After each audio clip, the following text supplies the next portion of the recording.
Hi friends, இன்னைக்கு epithelial அப்படின்ற வார்த்தைக்கு தமிழில் என்ன சொல்லுவாங்கன்னு பார்க்கலாம். எபிதீலியல் எபிதீலியல் இந்த வார்த்தைக்கு தமிழில் என்ன சொல்லுவாங்கன்னா, எபிதீலியல் மேலுறுப்பு அடுக்கு, உடல் அடுக்கு. உடலில் தோலை மூடும் செல்களை ஆங்கிலத்தில் எபிதீலியல் அப்படின்னு சொல்லுவாங்க.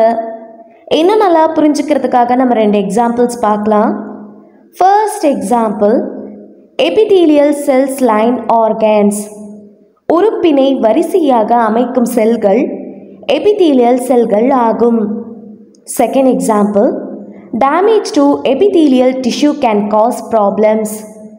epithelial திசுக்களுக்கு ஏற்படும் சேதம் பிரச்சனைகளை உண்டாக்கலாம். இன்னொரு வீடியோவில் நம்ம வேற ஒரு ஆங்கில வார்த்தைக்கு தமிழில் என்னன்னு பார்க்கலாம். அது வரைக்கும் பை.